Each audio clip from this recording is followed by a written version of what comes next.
नमस्कार, दिन भर की बड़ी खबरों में आपका स्वागत है। मैं हूं आंचल। आज इस बुलेटिन में बात होगी कांग्रेस की भारत जोड़ो न्याय यात्रा की, मल्लिकार्जुन खड़गे के मोदी सरकार पर बड़े आरोपों की, बात करेंगे नीतीश के आगे बीजेपी के सरेंडर की, सिब्बल के सुप्रीम कोर्ट पर बड़े सवालों की, जानेंगे गोवा में अपनी ही सरकार पर विधानसभा स्पीकर ने लगाए क्या आरोप, अब किस सरकारी कंपनी को बेचने की तैयारी में मोदी सरकार, और बुलेटिन के आखिर में देखेंगे जाने माने कार्टूनिस्ट इरफान की किस खबर पर पड़ी है तिरछी नजर। इसके अलावा और भी कई बड़ी खबरों से आपको कराएंगे रूबरू, लेकिन तमाम बड़ी खबरों से पहले एक नजर सुर्खियों पर। पूर्व प्रधानमंत्री लालकृष्ण आडवाणी को भारत रत्न पीएम नरेंद्र मोदी ने ट्वीट कर दी जानकारी। पिछले महीने ही बिहार के पूर्व सीएम कर्पूरी ठाकुर को भारत रत्न देने का किया गया था ऐलान। पंजाब के गवर्नर बीएल पुरोहित ने दिया इस्तीफा, चंडीगढ़ प्रशासक का पद भी छोड़ा। पंजाब सरकार के पुरोहित से चल रहे थे मतभेद, राष्ट्रपति को लिखे पत्र में निजी कारणों के चलते इस्तीफा देने की कही बात। झारखंड के पूर्व सीएम हेमंत सोरेन को मिली राहत, फ्लोर टेस्ट में शामिल होने की मिली अनुमति। 5 फरवरी को चंपई सोरेन करेंगे बहुमत साबित। इंग्लैंड के खिलाफ दूसरे टेस्ट में भारत ने बनाई मजबूत पकड़, दूसरे दिन 293 पर आउट हुआ इंग्लैंड। दूसरी पारी में भारत ने बिना विकेट खोए 28 रन बनाया, 171 रन की हुई लीड। तो ये थी सुर्खियां। अब बात आज की सबसे बड़ी खबर की। राहुल गांधी की भारत जोड़ो न्याय यात्रा इस समय झारखंड में है। आज न्याय यात्रा का झारखंड में दूसरा दिन है, जहां पर राहुल गांधी ने बीजेपी पर जमकर हमला किया है और देवघर वैद्यनाथ मंदिर में पूजा अर्चना भी की है। और क्या कुछ रहा आज यात्रा में खास, देखते हैं इस रिपोर्ट में। कांग्रेस सांसद राहुल गांधी भारत जोड़ो न्याय यात्रा के 21वें दिन शनिवार को झारखंड के देवघर पहुंचे। उन्होंने यहां बाबा वैद्यनाथ मंदिर में पूजा अर्चना की। राहुल इस दौरान गुलाबी धोती पहने और माथे पर चंदन लगाए नजर आए। यहाँ से वो धनबाद के लिए निकले। रात को टुंडी विधानसभा के हलकट्टा में विश्राम करेंगे। इससे पहले शनिवार सुबह राहुल की यात्रा गोड्डा से शुरू हुई। सरकंडा में उन्होंने लोगों से बातचीत की और वहां उन्होंने भाजपा और आरएसएस पर नफरत फैलाने और प्रधानमंत्री नरेंद्र मोदी पर अरबपतियों का कर्ज माफ करने का आरोप लगाया। उन्होंने कहा कि पीएम मोदी ने अरबपतियों का कर्ज माफ किया, लेकिन किसानों का कर्ज माफ नहीं कर सकते। कांग्रेस की सरकार में किसानों का 72,000 करोड़ रुपए का कर्ज माफ हुआ है। इसके साथ ही राहुल गांधी ने मोदी सरकार पर विरोधी दल की सरकार को परेशान करने के भी आरोप लगाए। राहुल ने कहा कि बीजेपी झारखंड में चुनी हुई सरकार को गिराने की कोशिश कर रही है। बीजेपी ने एक बार फिर उस सरकार को तोड़ने और अस्थिर करने की कोशिश की जिसे झारखंड के लोगों ने चुना था। हालांकि इंडिया गठबंधन ने भाजपा की साजिश को सफल नहीं होने दिया। बीजेपी के पास मनी पावर और जांच एजेंसियां हैं, लेकिन कांग्रेस उनसे डरती नहीं है। भाजपा की फूट डालने वाली विचारधारा के खिलाफ कांग्रेस लड़ती रहेगी। हमारी लड़ाई बीजेपी आरएसएस के लोगों के दिल में भरी नफरत और डर के खिलाफ है। ये लोग नफरत की राजनीति करते हैं। ये लोग एक जाति को दूसरी जाति से, एक धर्म को दूसरे धर्म से और आदिवासियों को गैर आदिवासियों से लड़ा रहे हैं। इसी नफरत के खिलाफ हम भारत जोड़ो न्याय यात्रा लेकर सबको जोड़ने और मोहब्बत की दुकान खोलने झारखंड आए हैं। झारखंड में राहुल गांधी ने विरोधी दल की सरकार को गिराने और उद्योगपतियों के हक में काम करने के आरोप मोदी सरकार पर लगाए हैं। तो दिल्ली में मल्लिकार्जुन खड़गे ने भी अभिव्यक्ति की आजादी को लेकर मोदी सरकार को घेर लिया है और दावा किया है कि अगर कांग्रेस की सरकार आएगी तो लोगों को बोलने की जो आजादी छीन ली गई थी उसे जनता को लौटाया जाएगा। और क्या कहा खड़गे ने, देखते हैं इस रिपोर्ट में। आज यानी 3 फरवरी से कांग्रेस ने आगामी लोकसभा चुनाव के लिए अपना प्रचार प्रसार शुरू कर दिया है। इस सिलसिले में दिल्ली के रामलीला मैदान से आज कांग्रेस की न्याय संकल्प सम्मेलन रैली की शुरुआत हुई। एक तरफ कांग्रेस की भारत जोड़ो न्याय यात्रा देश भर में लोगों को कांग्रेस की विचारधारा से जोड़ रही है। अब दिल्ली में न्याय संकल्प सम्मेलन रैली को लेकर भी सभी कार्यकर्ताओं में काफी जोश नजर आ रहा है। इस दौरान कांग्रेस अध्यक्ष मल्लिकार्जुन खड़गे ने मोदी सरकार को सीधे अपने निशाने पर लिया है। उन्होंने कहा है कि मोदी सरकार ने लोगों की आजादी को छीन लिया है। कांग्रेस राज्य में सरकार की आलोचना करने का, सरकार से सवाल करने का सभी को अधिकार मिला हुआ था, लेकिन आज मोदी सरकार से सवाल करने या फिर उसकी आलोचना करने पर एफआईआर दर्ज हो जाती है। लोगों के विरोध के अधिकार को छीना जा रहा है। आज ये लड़ाई देश के लोकतंत्र और संविधान को बचाने की है। अगर इस लड़ाई में आप असफल हुए तो समझ लीजिए कि आप स्थायी रूप से पीएम मोदी के गुलाम हो जाएंगे। अगर भाजपा से आप डटकर मुकाबला नहीं करेंगे तो आने वाले दिनों में युवाओं, महिलाओं, एससी, एसटी, ओबीसी को तकलीफ होगी। अभी इन्हें तकलीफ हो रही है, लेकिन आगे और होगी। इसके साथ ही उन्होंने पीएम मोदी पर वंचित समाज को नौकरी नहीं देने का आरोप लगाया। उनका दावा है कि 30 लाख सरकारी नौकरियां खाली हैं, लेकिन फिर भी सरकार रोजगार नहीं दे रही है। कांग्रेस अध्यक्ष ने कहा कि आज हर अखबार में मोदी की गारंटी लिखा रहता है। मोदी की गारंटी थी कि हर साल 2 करोड़ नौकरियां, लोगों के खाते में 15-15 लाख रुपए, लेकिन मोदी ने ऐसा कुछ भी नहीं किया। पीएम मोदी ने सिर्फ युवाओं, महिलाओं, किसानों और गरीबों को धोखा देने का काम किया है, जबकि कांग्रेस ने जो वादा किया उसे पूरा करके दिखाया है। पूर्वी दिल्ली का रामलीला मैदान कांग्रेस के लिए काफी महत्वपूर्ण माना जाता है। 45 साल पहले 1979 में सोनिया गांधी ने भी पूर्वी दिल्ली से ही अपनी चुनावी रैली की शुरुआत की थी और कांग्रेस को सत्ता में लेकर आई थी। कांग्रेस अध्यक्ष ने जनता से अपील की है कि वोट लोकतंत्र को बचाने के लिए देना है। जनता को तय करना है कि लोकतंत्र चाहिए या तानाशाही, क्योंकि उसके पास ये अंतिम मौका है। तो दूसरी तरफ बिहार में बीजेपी को अचानक ही सरकार में आने का मौका मिल गया, लेकिन इस बार बीजेपी को सत्ता के लिए समझौते करने पड़ रहे हैं। पार्टी ने नीतीश के आगे सरेंडर कर दिया है। तो कैसे नीतीश के आगे झुकी बीजेपी, देखिए इस रिपोर्ट में। 28 जनवरी को नीतीश कुमार ने सीएम पद से इस्तीफा दिया और इसी दिन शाम को बीजेपी के साथ मिलकर सरकार भी बना ली। फिर से सीएम बन गए, महागठबंधन को छोड़कर एनडीए में आ गए। दावा किया कि अब कहीं नहीं जाएंगे। वैसे जब नीतीश एनडीए को छोड़कर महागठबंधन में गए थे तो कुछ इसी तरह के दावे तब भी उन्होंने किए थे, लेकिन इस बार सहयोगी बदला तो तेवर भी बदले दिखाई दिए। दरअसल बीजेपी के दबाव में नीतीश ने 2 डिप्टी सीएम बना लिया, लेकिन विभागों के बंटवारे में किसी तरह का कोई समझौता नहीं करने पर अड़ गए। बीजेपी ज्यादा विधायकों के समर्थन का दावा कर रही थी और इसी के चलते सामान्य प्रशासन और गृह मंत्रालय मांग रही थी, लेकिन नीतीश ने ये विभाग बीजेपी को देने से साफ इनकार कर दिया। इसी टकराव के कारण 7 दिनों तक विभागों का बंटवारा नहीं हो पाया।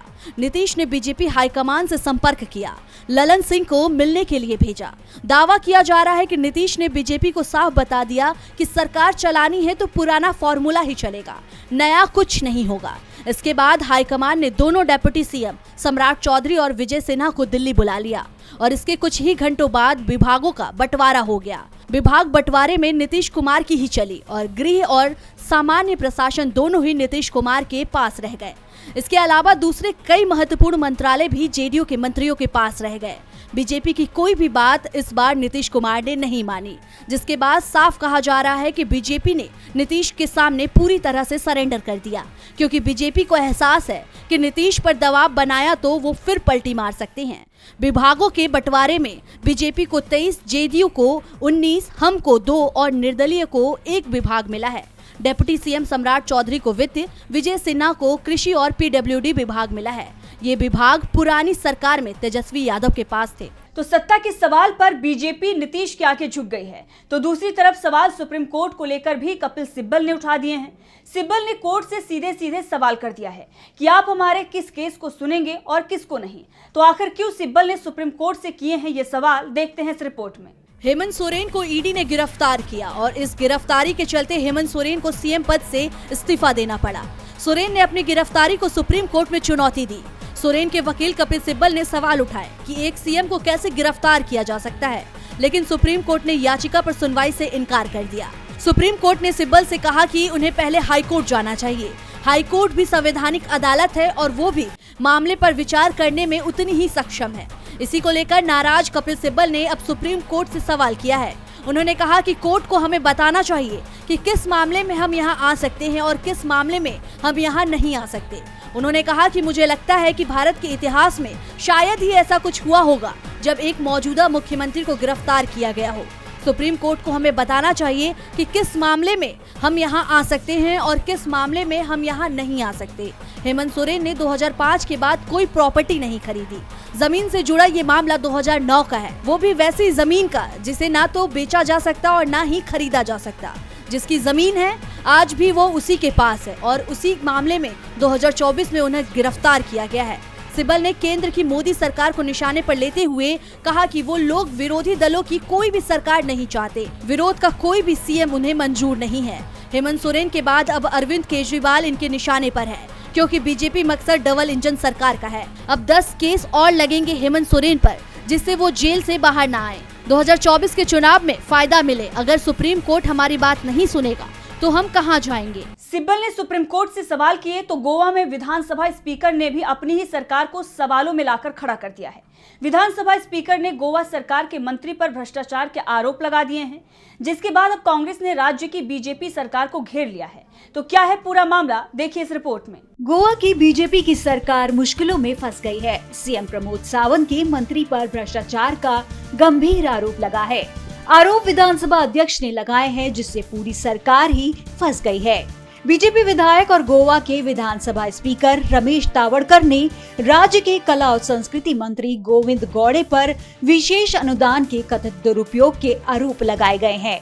तावड़कर ने कहा कि मैं पहली बार ऐसी घटना देख रहा हूं कि सरकार का कोई मंत्री गैर जिम्मेदाराना व्यवहार कर रहा है, प्रोटोकॉल का पालन नहीं कर रहा। मुझे इस बात का दुख है, ऐसा नहीं होना चाहिए। मैं इसे बर्दाश्त नहीं करूंगा।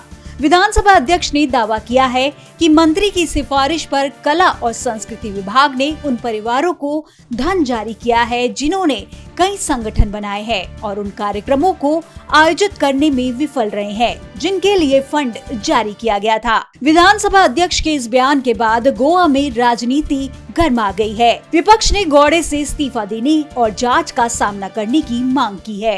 गोवा फॉरवर्ड पार्टी के विधायक विजय सरदेसाई ने कहा कि स्पीकर का आरोप गंभीर है, कार्रवाई होनी ही चाहिए।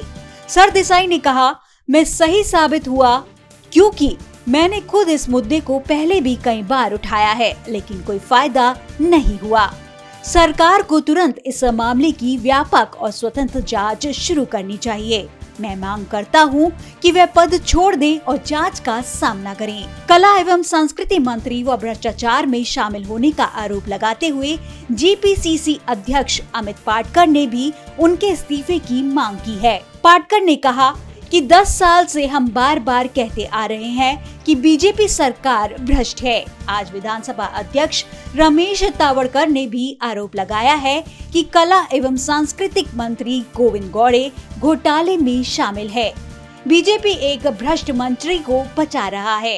यह शायद पहला मामला होगा जिसमें स्पीकर ने अपनी ही पार्टी के किसी सदस्य को भ्रष्टाचार में शामिल होने का पर्दाफाश किया है। विधानसभा स्पीकर के खुलासे से बीजेपी बैकफुट पर आ गई है, तो कर्नाटक की कांग्रेस सरकार ने भी बड़ा खुलासा किया है। राज्य के डिप्टी सीएम डीके शिवकुमार ने केंद्र सरकार पर राज्य का हक दबाने का आरोप लगाया है और दिल्ली में मोदी सरकार की घेराबंदी का ऐलान भी कर दिया है। देखिए ये रिपोर्ट। जिन राज्यों में विपक्ष की सरकार है वो राज्य केंद्र से नाराज है और नाराजगी का कारण है केंद्र की नीतियां। दरअसल विरोधी दलों की सरकार का दावा है कि मोदी सरकार उनके राज्य को मिलने वाला फंड जारी नहीं कर रही और अब इसे लेकर कर्नाटक की कांग्रेस सरकार ने दिल्ली में बड़ा आंदोलन करने का ऐलान कर दिया है। कर्नाटक के उप मुख्यमंत्री डीके शिवकुमार ने केंद्र सरकार पर कर्नाटक को उसके हिस्से की केंद्रीय आर्थिक सहायता देने में भेदभाव करने का आरोप लगाते हुए इसके खिलाफ 7 फरवरी को नई दिल्ली में प्रदर्शन करने की घोषणा की है। शिवकुमार ने कहा कि मुख्यमंत्री सिद्धारमैया इस विरोध प्रदर्शन का नेतृत्व करेंगे और इसमें 136 विधायक, कांग्रेस के विधान परिषद सदस्य और सांसद हिस्सा लेंगे। दिल्ली में इस आंदोलन की तैयारियां पूरी कर ली गई हैं और कांग्रेस के केंद्रीय नेतृत्व के साथ भी तालमेल रखा जा रहा है। शिवकुमार ने कहा, मुख्यमंत्री सिद्धारमैया के नेतृत्व में कर्नाटक सरकार के सभी 136 विधायक, 2 अन्य विधायक और विधान परिषद सदस्य 6 फरवरी को नई दिल्ली पहुंचेंगे और 7 फरवरी को प्रदर्शन करेंगे। हम चाहते हैं कि दिल्ली में केंद्र सरकार हमारी आवाज सुने। उन्होंने कर्नाटक के सभी सांसदों से अपने राजनीतिक मतभेदों और दलीय संबद्धता को किनारे रखते हुए इस आंदोलन में भाग लेने की अपील की। कांग्रेस नेता के मुताबिक दिल्ली में संबंधित अधिकारियों को पत्र लिखकर 7 फरवरी को प्रदर्शन की इजाजत मांगी गई है। दिल्ली में होने वाले इस विरोध प्रदर्शन का कारण बताते हुए शिवकुमार ने कहा, पिछले 5 सालों में हमारे हिस्से राज्य का 62,000 करोड़ रुपए हम तक नहीं पहुंचा है। केंद्रीय आवंटन में कर्नाटक की हिस्सेदारी में ये कटौती डबल इंजन सरकार के दौरान भी हुई थी, जब राज्य और केंद्र दोनों ही जगह बीजेपी की सरकार सत्ता में थी। प्रदेश कांग्रेस प्रमुख ने कहा कि कर्नाटक में 236 में से 200 से अधिक तालुक गंभीर सूखे की चपेट में हैं, लेकिन अभी तक केंद्र ने राज्य को कोई राहत सहायता मंजूर नहीं की है। बता दें कि पश्चिम बंगाल सरकार ने भी इसी तरह का आरोप लगाया है और बंगाल के हिस्से का फंड रिलीज करने की मांग पर मुख्यमंत्री ममता बनर्जी एक दिन पहले शुक्रवार से ही केंद्र के खिलाफ कोलकाता में धरने पर बैठी हुई हैं। बनर्जी का कहना है कि भाजपा के नेतृत्व वाली केंद्र सरकार पर मनरेगा और प्रधानमंत्री आवास योजना सहित विभिन्न कल्याणकारी योजनाओं के लिए राज्य का हजारों करोड़ रुपए बकाया है। राज्य के फंड को जारी करने की मांग को लेकर कर्नाटक कांग्रेस के सभी एमपी एमएलए दिल्ली में धरना देने की तैयारी में हैं, तो दूसरी तरफ मोदी सरकार फंड के लिए सरकारी कंपनियों को बेचने की तैयारी कर रही है और अब निशाने पर देश की सबसे बड़ी कंपनियां आ गई हैं। तो किसे बेचने की तैयारी कर रही है मोदी सरकार, देखिए ये रिपोर्ट। मोदी सरकार अब देश की नवरत्न कंपनियों को निजी हाथों में सौंपने की तैयारी में है। सबसे बड़े सार्वजनिक क्षेत्र के बैंक एसबीआई के साथ ही ओएनजीसी के निजीकरण को लेकर भी सरकार ने तैयारियां शुरू कर दी हैं। इसे लेकर वित्त मंत्री ने साफ कर दिया है कि सरकार को इन कंपनियों को निजी हाथों में सौंपने में किसी भी तरह से परेशानी नहीं है। दरअसल वित्त मंत्री से सवाल किया गया था कि क्या सरकार एसबीआई और ओएनजीसी जैसी अहम कंपनियों में 49% या उससे कम हिस्सेदारी रखने को तैयार है। इस पर वित्त मंत्री ने हाँ में जवाब दिया। वित्त मंत्री निर्मला सीतारमण का यह बयान बजट पेश करने के बाद आया है, जिससे कई मायने निकाले जा रहे हैं। एक रिपोर्ट के मुताबिक निर्मला सीतारमण ने कहा कि department of investment and public asset management धीरे धीरे कई सरकारी कंपनियों के शेयर्स मार्केट में रिलीज कर चुका है, ताकि प्राइवेट कंपनियां और रिटेल इन्वेस्टर्स इन शेयरों को हासिल कर सकें। हाल के ही सालों में सरकार ने अपनी कई कंपनियों में हिस्सेदारी को बेचा है, लेकिन कंट्रोलिंग हिस्सेदारी सिर्फ एयर इंडिया में टाटा ग्रुप को बेची है। अगर सरकार के अंतरिम बजट 2024-25 को देखें तो इसमें भी सरकार ने निजीकरण से 50,000 करोड़ रुपए कमाने का लक्ष्य रखा है। सरकार की कोशिश अलग अलग सरकारी कंपनियों में रणनीतिक विनिवेश की है। हालांकि सरकार के विनिवेश कार्यक्रम की देखरेख करने वाले विभाग दीपम के आंकड़ों को देखें तो चालू वित्त वर्ष 2023-2024 में भी विनिवेश से उसे 12,504 करोड़ रुपए हासिल हुए हैं। ये सरकार के 51,000 करोड़ रुपए के लक्ष्य का महज 24.5% है। हालांकि सरकार अपने लक्ष्य को पाने में वित्त वर्ष 2019-20 से ही चूक रही है। सरकार को अपनी कई कंपनियों जैसे कि भारत पेट्रोलियम और पवन हंस के लिए भी सही खरीदार नहीं मिले, तो एलआईसी की स्टॉक मार्केट में लिस्टिंग कराने के वक्त उसे सरकार के मुताबिक वैल्यूएशन हासिल नहीं हो सकी। और बुलेटिन के आखिर में देखते हैं जाने माने कार्टूनिस्ट इरफान की किस खबर पर पड़ी है तिरछी नजर।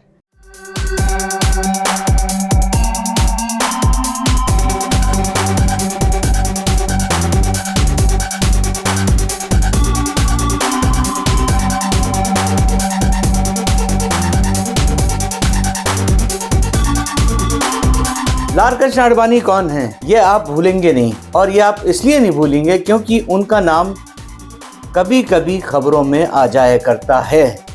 अभी अभी उनको जब अयोध्या में निमंत्रण सूची में नाम नहीं दिया गया तो उनका नाम अखबारों में आ गया। हालांकि उसके बाद में उनको औपचारिक तौर पर जाकर निमंत्रण दिया गया। अब उनको भारत रत्न दिया जा रहा है। भारत रत्न उनको किस लिए दिया जा रहा है? क्या उनको चुप रहने के लिए दिया जा रहा है अभी तक, या फिर उनको किंग मेकर बनाने के लिए?